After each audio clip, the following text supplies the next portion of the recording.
What's going on, everybody? Welcome back to an episode of doing maintenance on the Mercedes because I don't have a choice. So we got this fun little guy,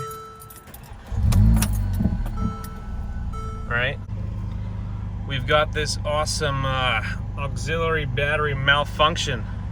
So we're gonna get that fixed today. First thing we're gonna do is shut off the car, and then we're gonna go ahead and pop the hood. Now that we got the hood popped, we're gonna go ahead and want to remove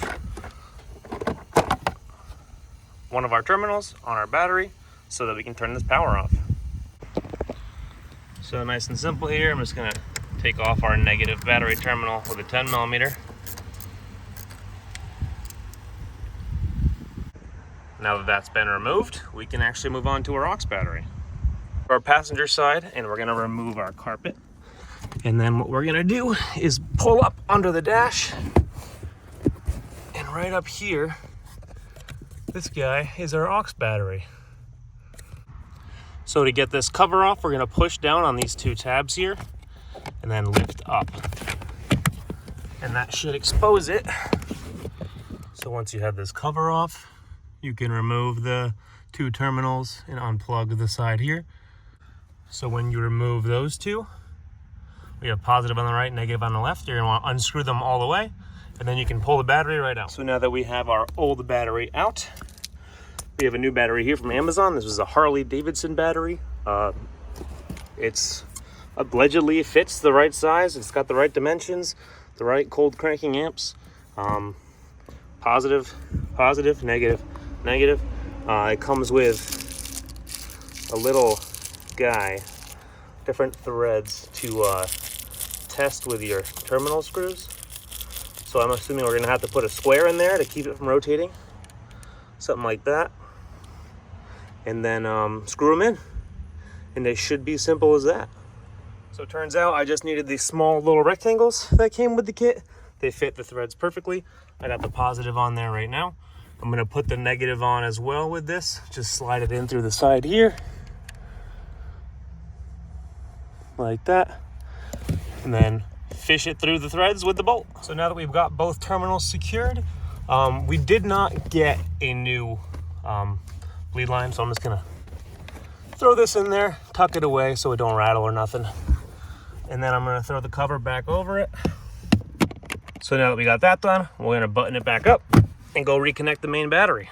Everything with a 10mm. Oh, while I'm in here, this is how the boost gauge turned out.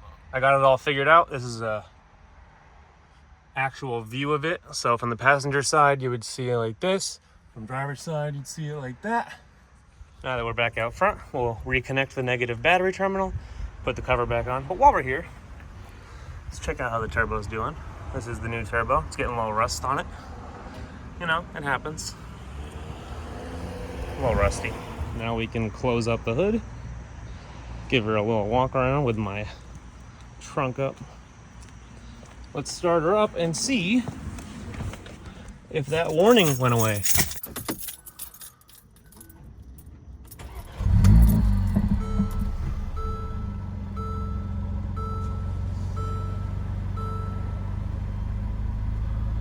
Okay. No warning yet. Let's go through some menus. See if we get anything. No. No warning.